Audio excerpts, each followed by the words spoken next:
ومن خليل ماكر عينه قالوا النبي عليه الصلاة والسلام تنكلنيا كونه ጓደኛ ባንተ ተጠብቃለህ عينه ترانيا ነው ተንኮለኛ የሆነ ጓደኛ መጥፎ ነው وقلبه ترعانيا ነው ቀልቡ ደግሞ ምታሐስደኝ ከሆነ መጥፎ ከሆነ ጓደኛ ባንተ ተጠብቃለህ አሉ ነብዩ አለይሂ ሰላቱ ሰላም ለዚህ ነው አረቦች የሆነ ነገር ካያችሁ ባረከላህ ሳትሉ አያሳልፏችሁ አንድ ሰው ጥሩ ነገር ካየ ባረከላህ ማለት አለበት አላህ በረካ ያርግልህ ባገኘው ነገር ማለት አለበት አይን ሐቅ ነው በሸሪዓ ጧትና ማታ የሚባሉ ዝክሮችን ቀን እኩለ ሌሊት የሚባሉ ዝክሮች አሉ በእነዚህ ነው ምን ተጠበቀው ስለዚህ ከመጥፎ ጓደኛ አይኑ ከምታሰደኝ የሆነ ባንተ ተጠበቃለህ አሉ ኢራ ሐሰነተን ደፈናሃ አሉ ነብዩ አለይሂ ሰላቱ የመጥፎ ሰው ባህሪ ብዙ ኸይር ስራ የሚሰሩ ሰዎች አሉ ያስቀራሉ ይቀራሉ ዳዕዋ ያደርጋሉ መስጊድ ይጠብቃሉ አዛን ይላሉ ሰደቃ ይሰጣሉ መንገድ ያሰራሉ ውሃ ይቆፍራሉ የራበውን ያበላሉ በጣም ብዙ ስራ የሚሰሩ ሰዎች አሉ በጎ ነገር ሲያይ ይደብቃታል አያወራም ማውራት አይፈልግም ሐሲድ የሆነ ሰው ባህሪው ይሄ ነው ኢብኑ ተይሚያ ምቀኝነት ሁሉም ሰው ላይ አለ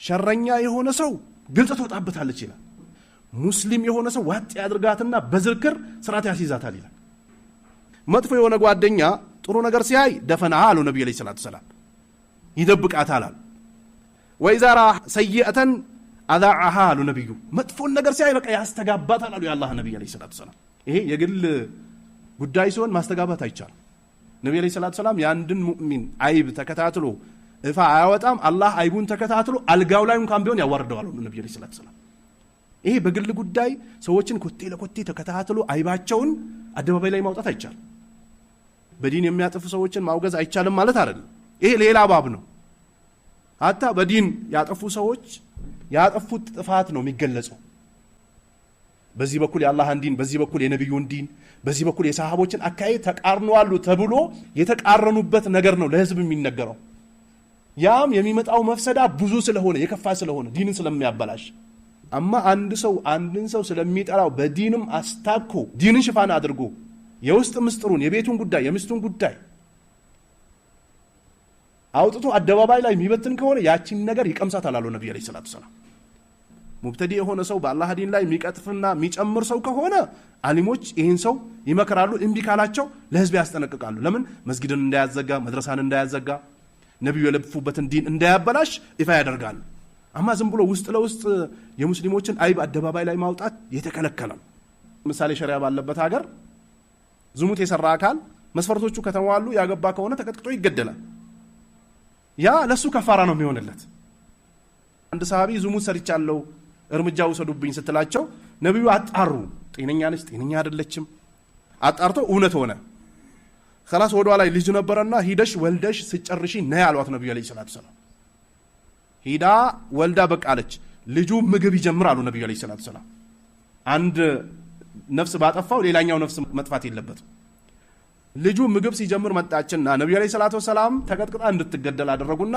ሰሃቦችን ተነሱ እንስገድባት አሉ ነብዩ አለይሂ ሰላቱ ሰላም እቺ ሴትያ ዝሙት ሰርታለች ግደሉኝ ብላ መጣለች የዛኔ ሰሃቦች በዚህ ዝሙተኛ እንዴት እንሰግዳለን አሉ ያደረገችው ተውበት መዲና ላይ ቢከፋፈል ለሰባ ሰው ይበቃል አሉ ነብዩ አለይሂ ሰላቱ ሰላም من تاب تاب الله عنه ተውበት ያደረገ ሰው አላህ ተውበቱን ይቀበላል ተውበት ባደረገበትም ሰው ወይ ተውበት ባደረገችበት ነገር እያነሱ መውቀስ ለኮስ ማድረግም አይቻልም ኢጅማ ነው የሙስሊሞች ኢጅማ ነው አንድ ሰው አንድ ነገር አጥፍቶ ነበር አይደል ተውበት አድርጎ እርግፍ አድርጎ ትቶት ተሰባብሮ ወደ አላህ ከተመለሰ የድሮ ፋይሉን እየከፈቱ ነበረብህ ማለት አይቻልም የተከለከለ ምታወራበትን ነጥብ ማውራት ነው ሌላ ወደ ኋላ ሰልሞ ነው እንደዚህ ብሎ ነው እንደዚህ ነበር እንደዚህ ነበረች እንደዚህ አይቻልም አተውበቱ ተጅቡ ማቀብለሃ አሉ ነብዩ አለይሂ ሰላቱ ሰላም ተውበት የነበረውን በፊት የነበረውን ነገር ያብሳላል በተለይ ከእስላም ውጭ የነበሩ አንዳንድ የሰለሙ ወንድሞችና እህቶችን አንዳንድ እስላምን ማያውቁ ሰዎች እስልምናን ወይም ደግሞ ሙስሊሞችን የሚያበላሹት ሰለምቴ የሆኑ ሰዎች ናቸው ብሎ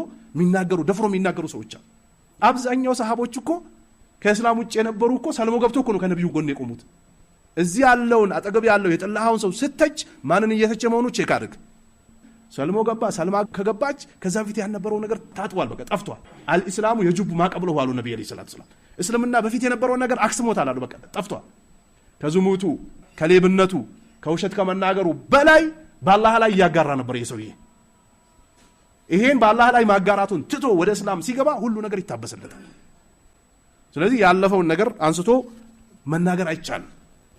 ነጥብ ካለ የተበላሸ ነገር ካለ በተበላሸው ነገር ብቻ ነው የምናወራው። ሐታ በሙብተዲዎች ወይንም ደግሞ ከአህለ ሱና ውጭ ባሉ ሰዎች ረድ ሲደረግ ያጠፉትን ጥፋት ከመረጃ ጋር እያነሱ ነው እልብት የሚሰጠው እንጂ የግል ቅምን መበቀል አይቻልም። አላህ የውስጥንም የውጭንም የድብቁንም የሩቁንም የቅርቡንም የሚያውቅ ጌታ ነው። እንሱር አኻከ ዛሊመን አው መዝሉማ አሉ ነብዩ ሰለላሁ ዐለይሂ ወሰለም። فكيف ننصر اذا كان ظالما አሏቸው። እንዲህ በዳይ ሲሆን እንዴት አድርገን ነው ምንረዳው ሲሉ ታህጁዙ አው ተምነኡ አን الظلم አሉ ነብዩ ሰለላሁ ዐለይሂ ወሰለም። ከሚሰራው ጸያፍ ነገር ደርሶ መያዝ በራሱ ወንድምን መርዳት ነው።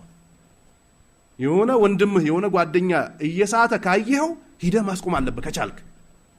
አንተ ማችል ከሆነ ደግሞ ሌሎች ሰዎች እንዲመክሩት ታደርጋለህ፣ ታስቆማለህ። ይሄን አማ ዝም ብለህ እንዲህ አይነት ነገሮችን እሱን ለማዋረድ ዝም ብለህ በየቦታው ምዘራና ምትበትን ከሆነ ወይም ደግሞ ሴትም ምትበትን ከሆነ አደጋ አለ። በተለይ ባልና ሚስቶች ምስጥራቸውን አውጥቶ ውጭ የሚበትኑ ከሆነ በአሁኑ ጊዜ እየተሰራ ያለው ስራ ማለት ነው። ሁለት ሙስሊሞች ሲጣሉ አይጣሉ ማለት አይደለም እኮ። ሁለት ባልና ሚስት ሲገናኙ እኮ ይጣላሉ። ልጅና አባት ይጣላል፣ አክስትና አጎት ይጣላል።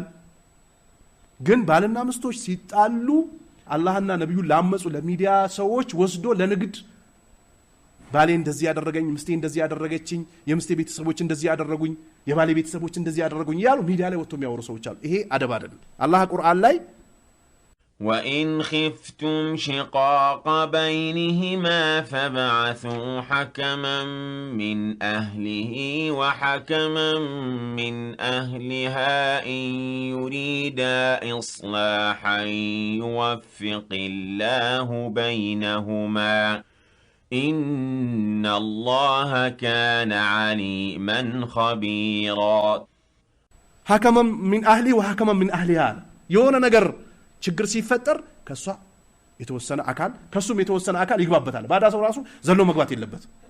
ባልና ሚስት ሲጣሉ ቅርብ የሆኑ ሰዎች ነው አባት፣ ወንድም፣ አጎት ጉዳዩ ይመለከተናል የሚሉ የነሱ ችግር እንደ ችግር የሚያዩ ሰዎች ቀድሞ ጠጋ የሚሉት። ጓደኛው ማን ነው ተብሎ አይደወልም። ምናልባት አንዳንድ ሴቶች አሉ ጓደኛው ማን ነው የሚፈራው አካል ማን ነው ብሎ ይደውሉና በዛው ትዳሩ ይበከናል። ለሱ ነገርሽብኝ خلاص ፈትቼሻለሁ ይላል። እሷም ደግሞ ለሱ ነገርከብኝ خلاص ፍታኝ ብላ ከቤት ትወጣለች። አይደረግም። አላህ ከሷ የሆነ ቤተሰብ ከሱ የሆነ ቤተሰብ ጠጋ ያሉት ይቅርቡዋል። እስላም የሚፈልጉ ከሆነ አላህ ይወፍቃቸዋል ይላል። እንዲህ ነው እንጂ አውጥቶ ሚዲያ ላይ መበተን ትልቅ አደጋ ነው። እኛ ቁርአን ሐዲስ አለን። መስጂድ ላይ ቁጭ ያሉ ቁርአንና ሐዲስ የተሸከሙ የነብዩን አለይሂ ሰላቱ ሰላም ቃል የተሸከሙ ሐራምና ሐላም ለይቶ የሚያውቁ የመዝሃቦችን እይታ በደንብ አብጠርጥሮ የሚያውቁ የሚጠቅመውና የሚጎዳውን በደንብ ከቁርአን ከሐዲስ ጋር ጭብጥ አድርጎ የሚሰጡ ትላልቅ አሊሞች አሉ። ያ ስህተት ሲፈጠር ወደ አሊሞች ይመጣል። አሊሞች መፍትሄ ያደርጋሉ። ነብዩ አለይሂ ሰላቱ ሰላም በነበሩበት ሰዓት ሰሃቦች ወደ ነብዩ ነበር ጠጋ የሚሉት። ከዛ ሰሃቦች እየቀጠሉ ነው የመጡት። ያ ነው ትምህርት ሊሆነ ነው የሚገባው። ስለዚህ ሐሲድ ምቀኛ መሆን አያስፈልግም። ምቀኝነት ራስህን ነው የሚበላው። እሳት እንጨትን ጉምድ አድርጋ እንደምትበላው ምቀኛ የሆነ ሰው ራሱን ነው የሚበላው። ራሱን ነው ለበሽታ የሚጥለው። አላህ የሚሰጠውን ስጦታ መቀነስም መከልከልም አይችልም፣ መጨመርም አይችልም። አላህ ይሰጠዋል እኮ። እንዴት እኔ የዛሬ 20 ዓመት ንግድ ጀምሬ ሳላተርፍ እሱ ዛሬ መጥቶ መኪና ይገዛል? እንዴት ቤት ይገዛል? እንዴት የዛሬ 5 ዓመት ምስቲ አምጥቼ 2 ልጅ ያልወለድኩት እሱ 5 ልጅ በየዓመቱ ይወልዳል? ይሄ ነብዩ አለይሂ ሰላቱ ሰላም ያስጠነቀቁበት ነው።